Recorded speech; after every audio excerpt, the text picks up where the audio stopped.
Hello everyone, welcome to my channel. போன வீடியோல மாலை செய்யறத பத்தி பார்த்தோம். அதோட கண்டினியூ தான் இந்த வீடியோ. நான் வந்து டோட்டலா 120 ஃப்ளவர் எடுத்துர்க்கேன். அதுல வந்து ரோஸ் கலர் வந்து 80 எடுத்துர்க்கேன்.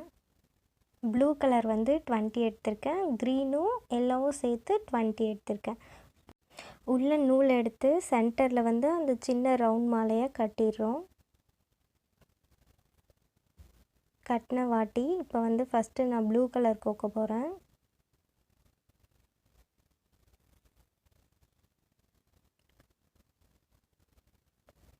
ப்ளூ கோத்த வாட்டி green கோக்கறேன். greenக்கு அப்புறம் yellow,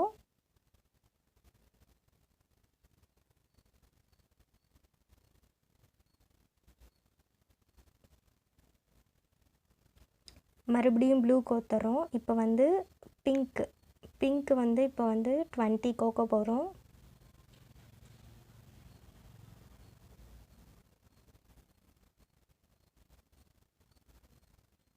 மறுபடியும் ப்ளூ, green,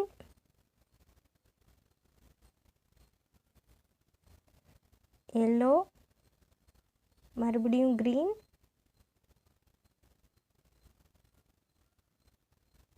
அப்புறம் ப்ளூ கோத்துட்டு மறுபடியும் பிங்க் கோத்துறோம். அதே மாதிரி கோத்துட்டு மறுபடியும் blue, green, yellow, green, blue கோத்துறோம். இப்போ மறுபடியும் பிங்க் கோக்குறோம்.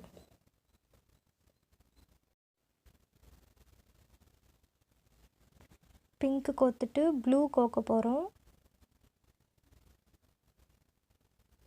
ப்ளூ கோத்துட்டு அதுக்கப்புறம் மறுபடியும் பிங்க் கோக்க போறோம்.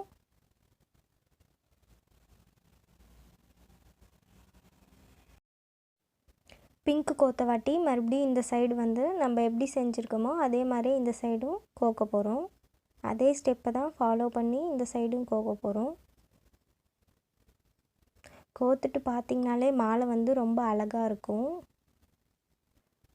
நூல் வந்து கட் பண்ணிவிட்டு நீங்கள் சென்டரில் முடிச்சு போட்டு பார்த்திங்கன்னா மாலை வந்து ரொம்ப அழகாக இருக்கும். நான் வந்து 150 ஃப்ளவர் எடுத்திருக்கேன். எனக்கு வந்து இந்த சைஸ்க்கு கிடச்சிருக்கு. நீங்கள் 200 எடுத்திங்கன்னா இன்னும் கொஞ்சம் பெரிய சைஸாக கிடைக்கும். இந்த வீடியோ உங்களுக்கு பிடிச்சிருந்தா லைக் பண்ணுங்கள், ஷேர் பண்ணுங்கள், கமெண்ட் பண்ணுங்கள். சப்ஸ்கிரைப் ப்ரெஸ் பண்ணி பெல் பட்டனை கிளிக் பண்ணுங்கள்.